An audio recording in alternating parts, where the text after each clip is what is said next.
Joining us now for a reaction to some of our top stories, we'll bring in our panel, former Wisconsin GOP Congressman and Fox News contributor Sean Duffy, and talk radio show host Arnie Arnesen. Panelists, welcome.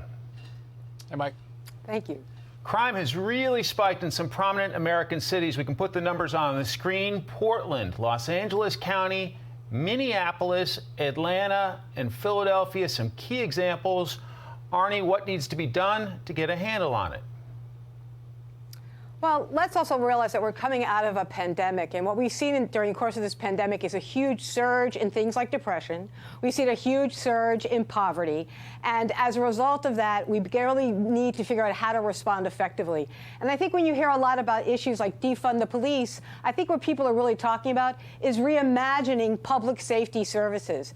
And I think that's one of the things we have to start looking at. How do we send in social workers? How do we send in mental health counselors? How do we send in cops? And if we figure out how to do that on a sort of a thematic basis, I think you're able to sort of treat the community as a whole and not just assume some sort of violent response or cop response. It needs to be, I think, much broader than that. And I think especially after the pandemic, mental health is going to be key to how we solve a lot of these problems. Sean, your thoughts?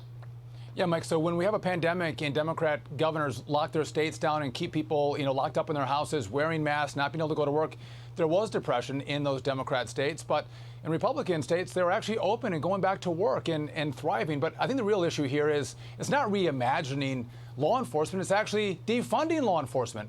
And the problem with the spikes in crime, they're not happening to politicians, they're not happening to the rich and the elite. When you defund police, it's the most marginalized communities where there's violent crimes that are hurt the worst, because AOC, Joe Biden, these guys all have law enforcement around them, they have guns, and if they have money, they actually hire private security to protect them. And it's those of us who don't have money, who live in communities where there is crime, that get hurt the worst by reimagining the police, which means defund the police. Arnie, we're looking at the one-year anniversary on Tuesday of George Floyd's death in Minneapolis. Are you worried there might be trouble there and perhaps elsewhere? There's always an excuse to instigate violence. Let's understand that. The question is that going to resolve the problem? The problem right now is we have to look at the gestalt. I have a great story for you. I met a majority leader way back about 10 or 20 years ago, and he said, you know how we plan prison beds in our state? He said, we go into the second grade class and count the number of children at risk.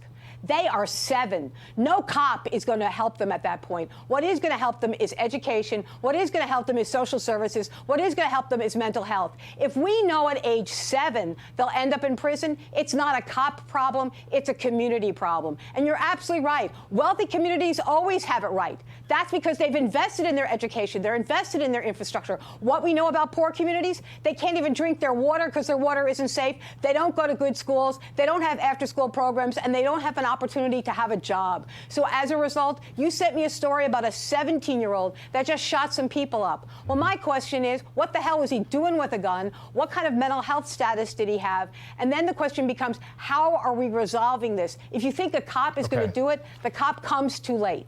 Sean, we're up against the clock. Let me give you a chance for a final word. Yeah. So, Arnie, the bottom line is let's open up schools so kids actually get an education. And in those failing schools, let's give kids choice to pick a school that's actually going to work for them. And I agree, the education is the pathway to the middle class and success in America.